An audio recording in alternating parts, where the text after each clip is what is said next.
think everybody knows how I feel about the silver and black and my commitment to being the best in the world at what I do and being the best leader and winning. That's truly all that matters. And taking a lot of time to self-reflect, how I can improve on and off the field and be the best version of myself. And I want to be here. You know what I mean? I want to win here.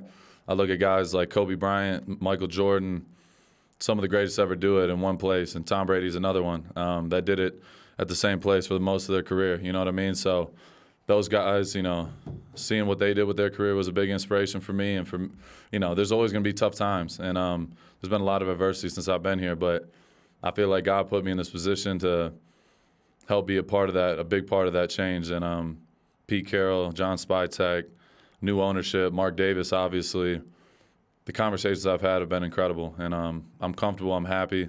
That's all that matters. So I'm excited. We were talking to John this morning, and he said one of the major things over the past 6 weeks, and obviously going into this week as well throughout the course of the offseason, is kind of having that commonality and that understanding of what you want, what he wants, and making sure that everyone is rowing in the same direction. Like how you talked earlier about the importance of that relationship between head coach and GM. Like how do you go about building that in a natural, organic way? Well, we really do have an approach, that I'm working to share with the organization in meeting with the personnel people as well as our coaches, and then eventually it'll be with the team and all of that, and trying to extend the message through this avenue here to our fans and the people that follow us. What really makes this really accessible is the makeup of Tom Brady and the makeup of John Spytek, the makeup of Egon Durbin and Michael Melvin, Todd Widener. We are all in this for one reason, is to do something really special. And that we're going to go for it. We're not holding anything back.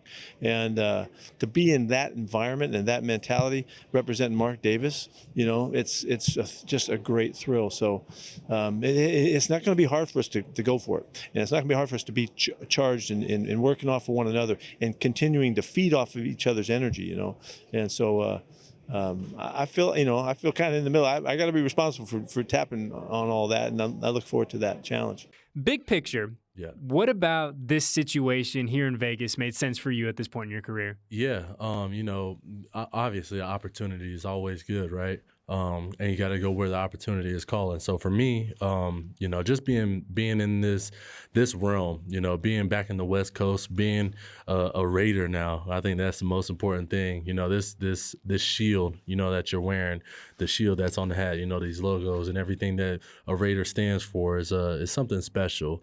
I've been a huge fan since I was a kid. Just seeing all the greats, right, that just went through here. I mean, I grew up watching Miami, and one of the special guys that I liked watching was Warren Sapp. When he came through, the Raider Nation. So it's just unbelievable, man. And I'm super excited about the opportunity. We have a great coaching staff. Pete Carroll is just, he called me right away, and we chopped it up, and he asked me, "Hey, are you ready to run the ball for me finally?" And I was like, "Yeah, let's do this." And also obviously Chip Kelly. I started out my career with him out in the Eagles, so it's just a full circle moment for me. It's so interesting, JJ, like when we found out you were joining us, right, and everyone on draft weekend is going through the stats and what you bring to the table and always going to, stop the run here and can be stout defensively there. But it's hard not to get excited when you see this big fella rolling, mumbling, stumbling at the goal line with the ball in your hands, man. I was doing the math earlier today, and I think it was like 1 out of every 3 times that you touched the football, it ended up in the end zone. Like, yeah. That's a pretty good percentage, my friend. Yeah, me and Ashton were actually just talking about that. He's seen a couple highlights of me running the ball, so I said, man, look, I'll block for you first, but look, we get to that goal line, I got to get in the end zone. But no, it's fun. Like I said, living every big guy dream. High school, I played offense. Like, that's all I played, receiver, quarterback, running back, never played defense.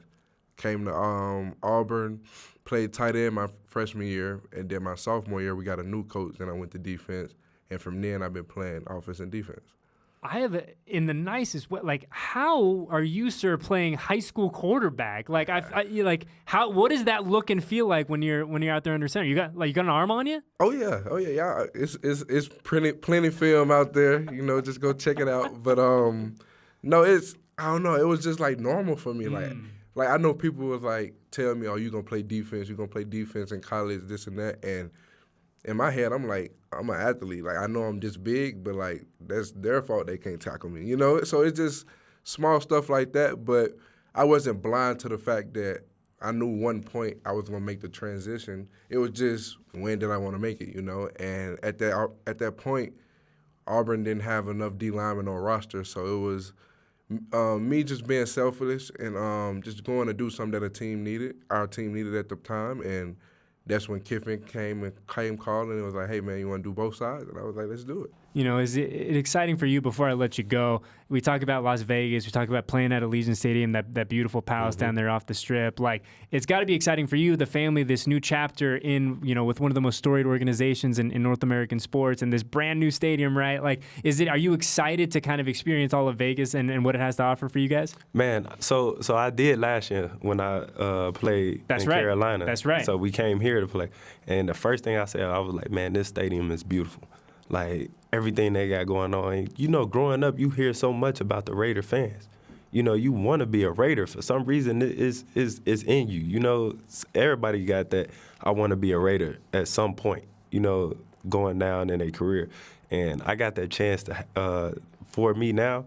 And man, honestly, I'm so ready and excited for what God has for me and what Vegas and the Raiders got for me too. And one of the guys that you targeted, obviously very early in the process, the new quarterback for the Silver and Black, Geno Smith. And again, kind of just take us, behind the scenes as much as you can, right, about how that comes together, the importance of getting better at that position. We've heard from you, we've heard from Pete about having to improve that quarterback room. So yeah, just kind of in a very general sense, how that deal came together with you guys.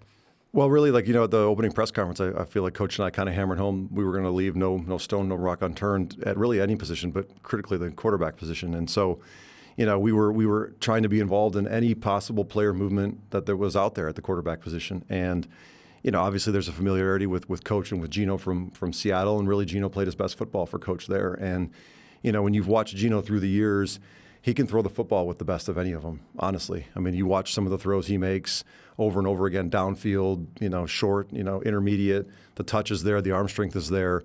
And, when you have Coach Carroll in your camp and he can swear by the player, the competitor, the worker, the leader, that's a front row seat, or that's information that, if I was still with the Bucs, for instance, we wouldn't have. And, so as we got into it and we evaluated the options in free agency, the other players that maybe were available via trade, ultimately we arrived at a spot where we thought adding Geno made a lot of sense for us. It upgraded the position, in our opinion.